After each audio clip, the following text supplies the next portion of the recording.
हमारे जो लोकसभा के चुनावों के जो हमारे जो पक्ष में हैं, हमारे जो लीडिंग कैंडिडेट हैं और हमारे जो फेस ऑफ द पार्टी हैं, हमारे यशस्वी प्रधानमंत्री, ये उनके चुनाव हैं।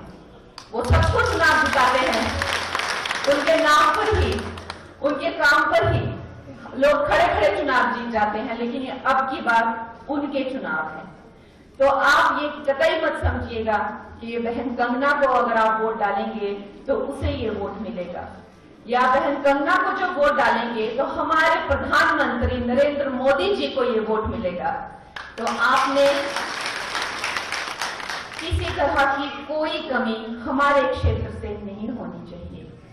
मैं ये समझती हूँ कि फिल्म इंडस्ट्री में मैंने कुछ काम किए हैं जिनके कारण मुझे समृद्धि मिली है, जिनके कारण मुझे पूरे समाज में, पूरे विश्व में नाम मिला है, सम्मान मिला है।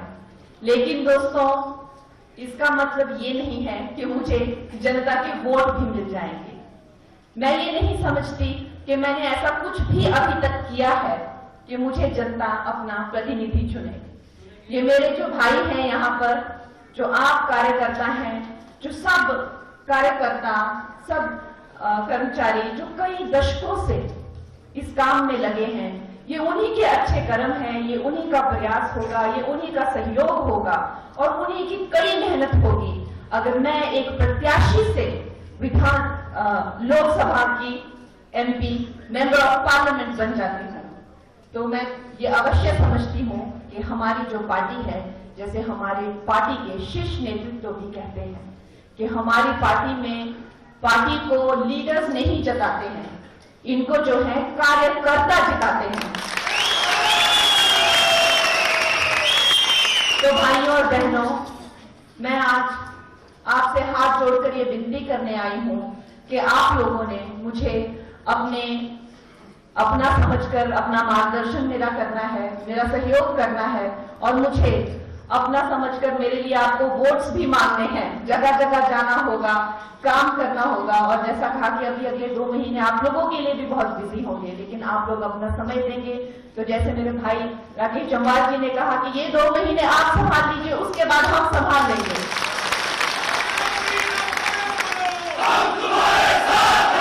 दोस्तों, आज मेरे बहुत युवा दोस्त आज यहाँ आए हैं। आप अक्सर समझते होंगे और आप सोचते होंगे कि क्योंकि आप लोग बहुत युवा हो, हम लोग भी युवा हैं पर इतने युवा नहीं है जितने कि आप हो। तो आप लोग समझते होंगे कि क्या हुआ है 2014 में, जो ये कोई आसमानी सा काम हुआ है कि आप लोगों ने वो वक्त नहीं देखा है, हम लोगों ने वो वक्त देखा है। जैसे हमारा देश जो है कई सदियों की गुलामी के बाद जब स्वतंत्रता से निकला था दोस्तों, तो उस टाइम पे एक मनुष्य की जो लाइफ एक्सपेक्टेंसी थी वो कितना जीवन जीता था, 28 साल तक का ऑन एन एवरेज जीवन जीता था। भूखमरी से ग्रस्त, रोगों से ग्रस्त और गरीबी से बहुत बुरी तरह से ये देश ग्रस्त था।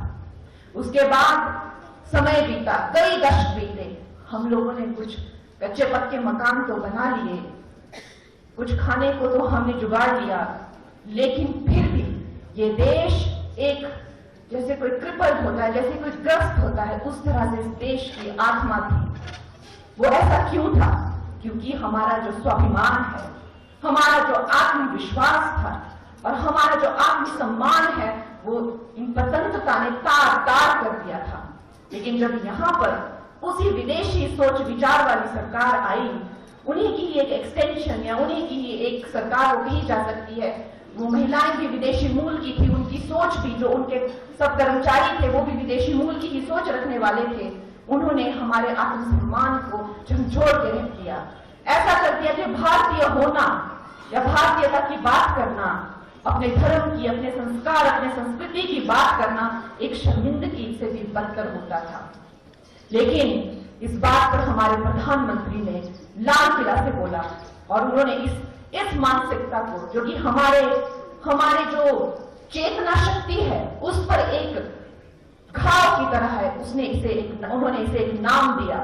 उन्होंने कहा गुलामी का चिन्ह, और उन्होंने हर एक भारतीय को कहा कि इस गुलामी के चिन्ह से हमें उभरना है।